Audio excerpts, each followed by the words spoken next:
있습니다.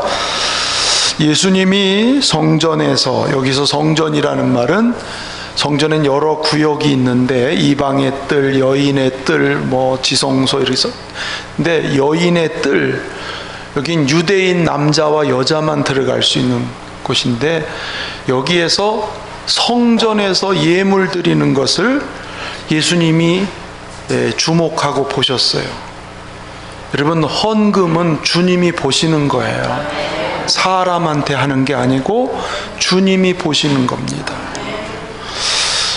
근데 보시는데 어떤 부자는 돈을 많이 가져서 헌금을 하는데 굉장히 의시되면서 뽐재면서 헌금을 합니다. 어떤 학자는 헌금 내면서 액수를 말했기 때문에 안다, 이런 학자도 있고, 그게 아니고 헌금을 많이 가져와서 내고 또 내고 또 내고 또 내니까 헌금 많이 한다, 이렇게 보이는 거죠. 그러면서 굉장히 좀 어깨에 힘을 주는 그런 헌금하는 사람이 있었어요. 여러 사람이 이렇게 헌금을 하는데 한 과부가, 아주 가난한 과부, 그 당시에 과부는 극빈자입니다. 요즘으로 말하면 저소득층, 생계를 이어가기가 어려운, 사회에서 가장 약한 사람, 그래서 돌봄이 필요하고 식량을 배급받아야 되는 가장 최하층의 사람이에요. 근데 이 여자가 와서 아주 그냥 너무 죄송스러운 이런 모습과 표정으로 헌금을 드리는데 2렙돈을 드리는 거예요. 그 모습을 다 보시고 예수님이 제자들을 불러요. 다 보시고 오늘 중요한 얘기를 하기를, 내가 진실로 너희에게 이르노니. 여러분, 예수님이 진실로라는 말을 하는 건 굉장히 중요한 교훈을 얘기할 때 진실로 그러거든요. 그러니까 예수님이 헌금에 대한 교훈을 굉장히 중요하게 가르치는 거예요. 헌금에 대한 바른 정신, 바른 가치관, 헌금을 바로 하려야 신앙생활을 바르게 하고, 신앙의 길을 올바르게, 이 헌금, 물질 때문에 신앙생활 잘못되는 사람이 참 많습니다. 헌금을 하면서도 왜 하는지 모르는 분들도 있고. 그래서 내가 진실로 너희에게 이르노니, 아주 중요한 얘기를 하시는 거예요. 그리고 주님이 단도직입적으로 하시기를, 이 가난한 과부는 헌금함에 넣는 모든 사람보다 많이 넣었도다. 제자들이 충격을 받아요. 조금 전에 헌금을 많이 가져와서 막 몇 번씩 내고 말이지, 액수가 상당한 헌금을 하는 사람도 있는데 2렙돈이라는 것은 보통 사람이 하루 버는 일당의 64분의 1, 얼마쯤 되겠어요? 일당의 64분의 1이면 아주 적은 돈이거든요. 렙돈, 고드란트라는 것은 그 당시 화폐 단위에서 가장 낮은 작은 돈. 그러니까 사람들이 저것도 헌금이라고 하는 거야. 쳐다도 안 봐. 저거 갖다 뭐해? 오히려 헌금하는 사람 빈정될 거예요. 그런데 예수님은 이 과부가 모든 사람보다 헌금을 가장 많이 했다. 그 말은 뭐예요? 이 과부가 드리는 헌금이야말로 하나님이 받으시는 헌금이다. 그렇게 칭찬을 하면서 제자들에게 똑바로 알아야 된다. 너희들도 헌금해야 되고 헌금을 가르쳐야 되는데, 뭐가 진짜 헌금인지, 겉으로 보이는 액수가 중요한 게 아니고 본질, 헌금하는 중심, 이게 중요하다는 것을 가르쳐 주세요. 요즘에 이번 계속 시리즈로 우리의 신앙의 기본을 튼튼하게 하기 위한 기본을 튼튼히 하자는 말씀을 드리는데, 여러분, 헌금을 바르게 하는 거 신앙생활에서 굉장히 중요합니다. 단순히 돈 얘기가 아니에요. 그래서 이 헌금은요, 바울도 말했는데 사랑과 신뢰의 표현인 거예요. 하나님을 사랑합니다. 하나님을 신뢰합니다. 그 하나님을 향한 열정이 드러난 게 헌금이라는 거예요. 그래서 오늘 7번째 시간에 헌금의 정신 좀 잘 배워서, 헌금하고도 왜 하는지, 어떻게 하야 옳은 건지를 모르면 그렇죠, 어리석겠죠. 그래서 오늘 그걸 배우려고 합니다. 헌금에는 의미가 있어요. 이 과부의 헌금을 보면서 몇 가지를 생각해 보는데요. 헌금은 하나님께 우리의 삶을 온전하게 맡겨드린다라는 뜻이 있어요. 44절 한번 읽어볼까요? 자, 시작. 그들은 그 풍족한 중에서 넣었거니와 이 과부는 그 가난한 중에서 자기의 모든 소유 곧 생활비 전부를 넣었느니라 하시니라. 이 과부는, 그러니까 다른 부자들은 풍족한 것 중에서, 많은 것 중에서 요만큼 갖다 낸 거예요. 액수가 많아도 그 사람은 많은 것 중에서 요만큼 낸 거예요. 근데 이 과부는 생활비 전부를 다 줬다. 내일 먹을 것도 없어. 먹을 것도 없어. 그걸로 밀가루 한 움큼 살 만한 돈일지도 몰라. 이 과부는 전부를 다 드린 거다. 이 사람은 100을 헌금한 거다. 부자는 많이 한 것 같아도 일부 한 거고, 이 사람은 다 한 거다. 헌금이 뭐예요? 하나님 앞에 내 인생을 맡깁니다. 내 모든 게 하나님께로부터 왔다는 거예요. 하나님이 온 세상을 다 만드시고 마지막 날 사람을 만드신 것은 모든 것들을 사람에게, 이것을 내가 너한테 줄 테니 네가 누리고 살아라. 그러니까 모든 게 하나님께로부터 온 거예요. 공기, 햇빛, 물, 자연, 모든 게 사람이 만든 게 뭐 있어요? 여러분, 인생의 가장 중요한 것들 중에 사람이 만든 게 뭐가 있어요? 하나님이 다 이미 만들어 놓고 누려라, 관리해라. 모든 게 하나님께로부터 왔어요. 하나님이 주셔서 사는 거예요. 그것을 믿는 사람이 내 앞으로의 삶도 하나님이 책임져 주실 걸 믿기 때문에 하나님께 나의 모든 걸 의지합니다. 맡깁니다. 그게 헌금의 정신이라고 하는 거예요. 하나님이 모든 걸 주셨는데 심지어는 자기의 외아들까지, 자기의 독생자 외아들까지 우리를 위해서 제물로, 희생의 제물로 다 내어주셨. 아멘. 그래서 그 제물 대신 예수님 때문에 우리가 살고, 우리에게 기쁨이 있고 우리에게 살 가치가 있는 일이지요. 그 아들을 주신 하나님이 우리를 얼마나 사랑하시고 얼마나 책임져 주실 거냐. 그러면 내 삶을 그분한테 전적으로 맡기고 살 수 있는 게 가능하지 않아요? 아들을 주신 하나님이 무언들 아까워하시겠어요? 그 신앙 고백을 담아서 드리는 게 헌금이에요. 여러분, 사람의 노력으로 애써서 우리가 물론 필요한 거지만, 성경은 이렇게 얘기해요. 신명기 8장 17절 18절 시작. 그러나 내게 마음에 이르기를 내 능력과 내 손의 힘으로 내가 이 재물을 얻었다 말할 것이라. 네 하나님 여호와를 기억하라. 그가 네게 재물을 얻을 능력을 주셨습니다. 이같이 하심은 내 조상들에게 맹세하신 언약을 오늘과 같이 이루려 하심이라. 여러분, 하나님이 재물 얻을 능력을 주셔야 돼요.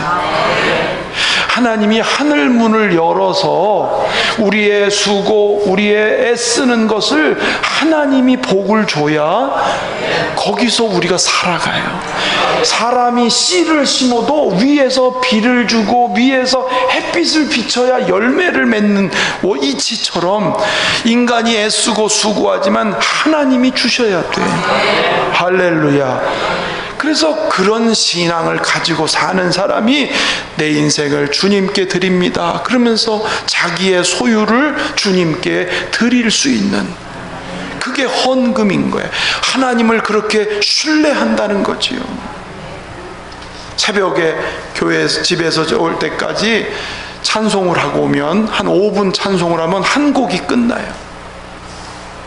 오면서 늘 찬송, 오늘도 깨어난 거 감사, 숨 쉬어서 감사, 일할 거리 있어서 감사. 참 하나님 나에게 이런 좋은 것들을 다 맡겨주신 거 감사. 그리고 찬송하면서 교회에 오는 거예요. 다 하나님께로부터 왔으니. 그래서 그 하나님께 맡기고 의지하는 그 표현이 헌금이다. 두 번째로는 하나님이 베푼 은혜에 대해서 감사를 고백하는 게 헌금이에요. 시편 116편 12절 시작. 내게 주신 여호와께 무엇으로 보답할까? 이 과부의 심정이 그거 아니겠어요? 이렇게 사람으로 볼 때는 가장 비로하고 초라한 인생인 나를 사랑하신 그 하나님, 나를 구원하신 그 하나님, 어렵게 사는 것 같아도 하나님이 살게 해주신 그 하나님, 그 은혜가 너무너무 감사해서 내 가진 것 비록 적은 거지만 주님께 이거 드립니다. 하나님께 내 적은 거지만 이 은혜를 보답할 길이 없어 이거 드립니다. 청년들하고 순례지를 방문하면서 여러 교회를 갔는데 영광에 있는 염산교회, 6.25 그 회복할 당시에 북한 남아있던 북한군과 거기 그 뭐라 그러죠? 그 세뇌받은 사람들에 의해서 77명이 순교한 교회예요. 예수를 믿는다 그러면 죽인다. 예수를 안 믿겠다 그러면 살려주겠다. 그렇게 해서 이제 막 목에다가 무거운 돌을 매달아서 바다에다 또 떨어뜨려서 죽이거나 아니면 죽창을 만들어서 막 찌르고 또 뭐 듣는데 막 오싹오싹 할 만큼. 근데 그 중에 11살짜리가요, 그 공산당에 위협하는데 나는 예수 믿어서 천국 간다. 죽어도 괜찮다. 난 예수 믿으니까 난 천국 갈 수 있다. 그렇게 순교를 했다는 일화를 들으면서 구원받은 게 얼마나 큰 건지, 천국 가게 된 것이 얼마나 귀한 은혜를 받은 건지 목숨도 내놓겠다는 거 아니겠어요? 우리 학생 청년들이 그 얘기를 다 해요. 그 11살짜리 나는 과연 그렇게 할 수 있을까? 그런 고백을 해요. 여러분, 구원의 은혜, 하나님의 사랑, 이 주님이 주신 이 놀라운 은혜를 감사할 때 그게 고백되는 것이 그게 헌금인 거예요.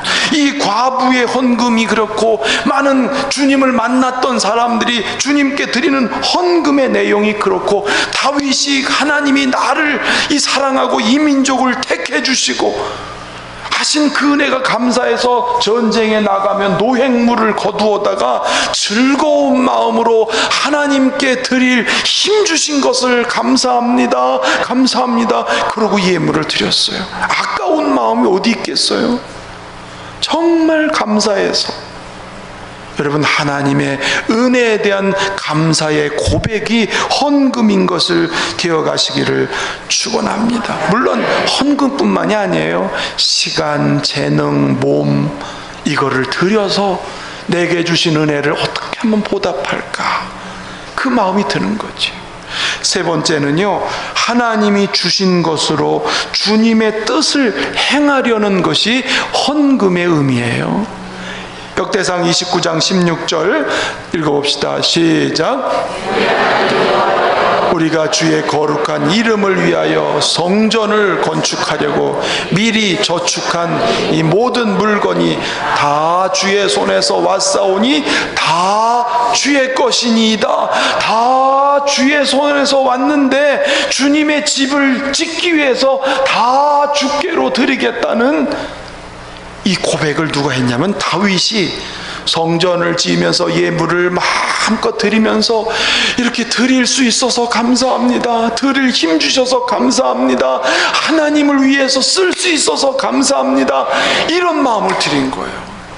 여러분, 오늘 이 과부가 분명히 이 예물을 드릴 때 13개의 헌금 그릇이 있어요. 그 중에 9개는 일반 헌금, 성전세로 쓰고 나머지 4개는 구제 헌금을 위해서 담는 헌금꾀예요. 그러니까 이 과부도 이 헌금을 드리면 성전을 관리하는 데 쓰거나 과부들이나 어려운 사람들을 돕는 데 쓴다는 거 알고 드려요. 여러분, 나도 죽게 생겼는데, 나도 내일 떼거리가 없는데 있는 거 들여서 그걸 성전을 위해서, 어려운 사람을 위해서 그것이라도 자기가 드리겠다고. 이게 오늘 과부의 헌금의 모습인 거예요. 이것을 들여서 하나님 기뻐하시는 일을 위해서 쓰시면 좋겠습니다. 마치 어린 소년이 오병이어 보리떡 5개 별거 아니지만 이걸 예수님께 드려서 이걸 쓰시면 좋겠다. 그렇게 하나님이 주신 것으로 하나님의 뜻을 이루기 위해서, 하나님의 나라를 위해서 우리가 드린 헌금이 교회를 관리하고 교회를 경영하고 목회자의 사례를 주고 선교하고 구제하고 아이들을 가르치는 일을 위해 쓰는, 이게 다 하나님의 뜻을 이루기 위해서 하는 거잖아요.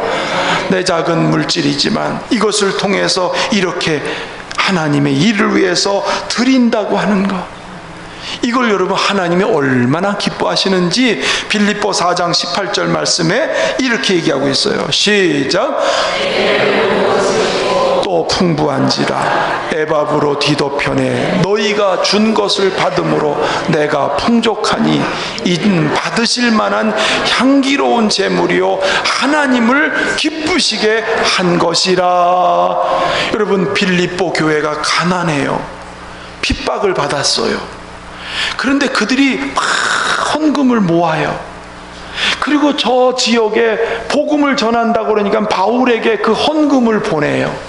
거기에 교회를 세우고 거기에 전도하는 일을 위해서 그걸 보내는 거예요. 여기도 힘들고 어려운데 그걸 보내서 복음 전하는 일을 위해서 쓰라고. 그걸 바울이 그 헌금을 받아들고서요, 이건 향기로운 제물이다. 이 예물을 통해서 또한 영혼이 살고 하나님의 나라가 확장되고, 할렐루야. 그래서 향기로운 제물이라는 거예요. 여러분, 돈이 있지만 이 돈이 향기로운 제물로 쓰인다면 얼마나 가치가 있어요. 사람은 보물이 있는 곳에 마음이 있어요. 그렇죠? 내가 돈을 어디에 쓰느냐에 따라서 마음이 거기 가는 거예요. 하나님을 위해서, 하나님의 나라를 위해서 주신 재물을 쓴다는 것은 내 마음이 주님께 있습니다. 하나님 나라에 나의 소망이 있다라는 것을 고백하고 있는 것입니다. 할렐루야. 내 작은 것이지만 주님, 이 작은 것 주님 손에 얹어드립니다. 이걸 통해서 하나님 나라가 세워지고 확장되게 하옵소서. 할렐루야. 헌금의 중요한 의미는 내 삶을 하나님께 맡겨드립니다. 내게 베푸신 은혜를 감사드립니다. 이것을 가지고 주님의 뜻을 이루시옵소서. 이게 헌금 정신이니까 오늘 이 본질을 잃어버리지 않고 헌금하며 살기를 축원합니다. 이제 이런 헌금의 의미를 알았으니까 어떤 마음으로 헌금해야 되는지는 아시겠지요? 그거를 간단하게 정리하려고 그래요. 헌금의 종류를 제가 설교하려고 원고에는 준비를 했는데 우리 교회 이 알짜배기 성도들은 종류는 얘기 안 해도 될 것 같아. 11조, 주일헌금, 감사헌금, 특별헌금. 혹시 그거 모르시는 분은 제가 오늘 설교해 드릴게요. 여러분, 헌금에 있어서 중요한 것은 내 소득의 10분의 1을 하나님께 드립니다. 그 10분의 1이라는 게 뭐냐면 첫 것이라는 의미가 있어요. 첫 것은 사람에게 제일 소중한 걸 드리는 거예요. 그래서 첫 것을 드리는 건 내 생명을 하나님께 드리는 것처럼, 그래서 하나님을 신뢰하면서 내 첫 것 11조를 드리면서 하나님은 그걸 드리라고 명령하면서 내가 쌓을 곳이 없도록 부어준다는 말은 막 창고에 막 쌓인다는 게 아니라 네 삶을 내가 책임진다. 아멘. 그런 뜻이 담겨 있어요. 11조는 하나님의 것이기에 하나님께 온전하게 내 기분 따라 드리는 게 아니에요. 교회 살림을 보태려고 하는 게 아니에요. 예? 11조는 주님의 것으로, 내 생명이 주님께로부터 왔으니 그리고 내 생명도 주님께 드립니다. 그 뜻이 11조니까 여러분 11조의 의미를 잘 알아서 하나님이 책임져 주시는 약속을 이루시기를 축원합니다. 선교, 특별, 건축 이런 여러 가지는 교회 상황이나 이런 여러 가지 상황 따라서 드리시는 것이고, 감사는요 소원하는 일이 있을 때, 내 마음에 간절한 소원이 있을 때, 혹은 뭐 진급을 했든 취직을 했든 합격을 했든 돌을 맞았든 뭔 일을 했든 감사한 일들이 있을 때 그 마음을 담아서 하나님께 올려드리는 것이 감사헌금이에요. 그래서 고설교는 이렇게 줄이고 마지막 결론적인 얘기만, 결론 말씀하면 조금 좋죠. 근데 결론이 길어. 자, 첫째가 뭐냐면 우리가 헌금할 때 믿음과 기쁨으로 하는 자가 되기를 바랍니다. 자, 출애굽기 25장 2절 시작.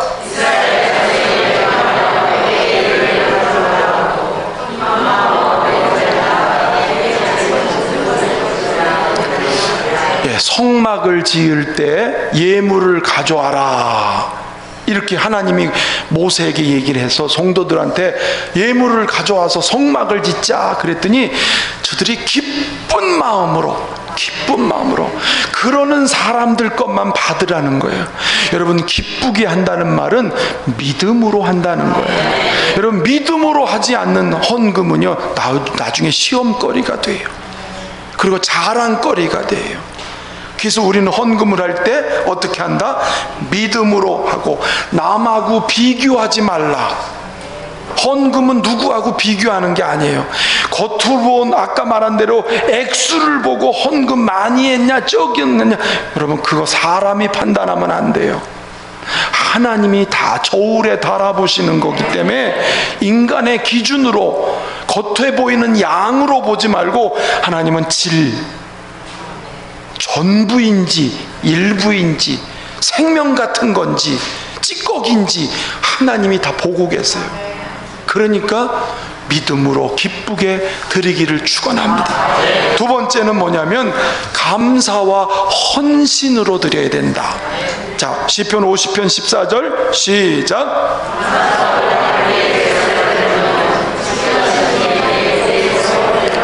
여러분, 헌금할 때 한 가지 중요한 건 절대 억지로 하지 마세요. 하기 싫은데 기분이 안 내는데 또 혹시 눈치 보이고 이래서 하지 마십시오. 헌금은 절대 억지로 하면 안 됩니다. 감사한 마음을 담고 이거 안 하면 나 벌 받는 거 아닌가 이렇게 두려워해서도 하지 마시고 순간의 기분에 의해서도 하지 마시고 하나님 앞에 감사한 마음, 헌신하는 마음, 마치 마리아가 옥합을 탁 깨서 부어드리잖아요.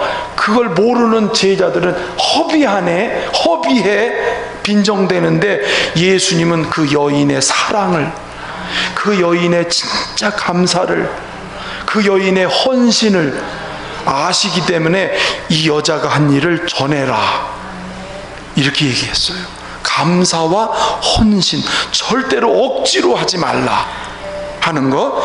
세 번째, 비슷한 말씀 같습니다만 자원해서 기쁘게 드리기를 바랍니다. 자원해서. 고린도후서 8장 2절 시작.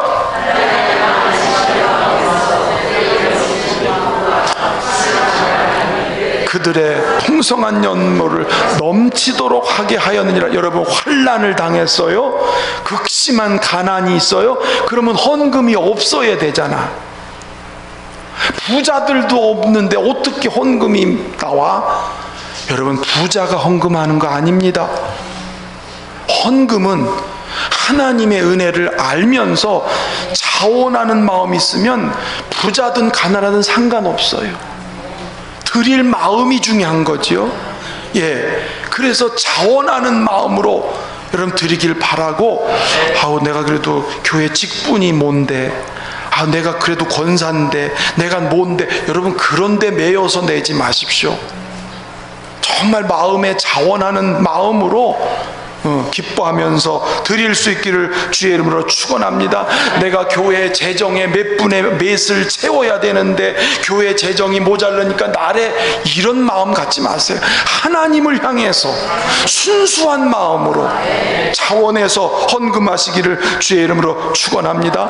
그러니까 헌금은 절대로 찌꺼기가 되면 안 돼요.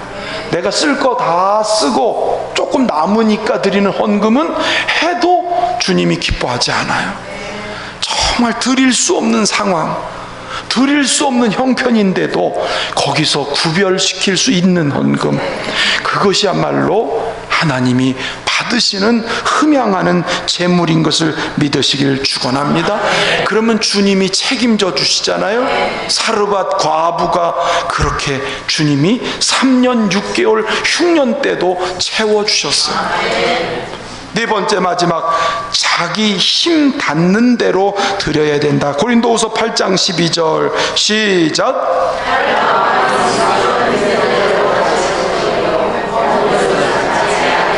아멘. 구약에 보니까 비둘기 드릴 형편이면 비둘기를 드리고, 양 드릴 형편이면 양을 드리고, 소를 드릴 형편이면 소를 드리고, 그것도 저것도 없으면 가루를 드려라. 정말 하나님 좋으신 하나님, 억지로 막 이렇게 하지 않았어요. 힘 닿는 대로, 내가 할 수 있는 대로 최선을. 하나님 단순히 숫자나 양을 보는 게 아니고 뭘 본다? 그 질을 보세요. 중심을 달아보시는 하나님. 그래서 오늘 2렙돈 드리는 과부를 보면서 가장 많이 했느니라. 할렐루야. 하나님, 이 헌금에는 하나님의 언약이 분명히 있습니다. 따라합시다. 심은 대로 거두리라. 반드시 심은 대로 거두린다. 믿음으로, 감사로, 헌신으로 하면 내가 조건적으로 드린 건 아니지만 하나님은 그 사람이 심은 대로 그대로 거둬지게 되어 있어요. 할렐루야. 또 나아가서는 모든 은혜를 넘치게 하세요. 왜? 자원하고 감사하고 믿음으로 드리는 마음은 이미 어땠어요? 열려있는 마음이에요. 그렇죠? 하나님은 열려진 마음에 하늘의 문을 여시고 넉넉하게, 풍성하게 하나님은 채우시는 하나님이세요. 오늘 요절 말씀도 뭐예요? 하나님이 그 영광 가운데 풍성하게 채우시리라. 할렐루야. 그렇습니다. 돈에 끌려가는 자가 되지 말고 돈을 다스리는 사람, 돈의 노예가 아니라 하나님이 주신 돈을 정말 바르게 쓸 줄 아는 헌금에 자유로운 사람 돼서 그 돈을, 헌금을 통해서 하나님 나라가 아름답게 세워지고 여러분 삶에 하나님의 풍성한 은혜가 있어지기를 주의 이름으로 축원합니다.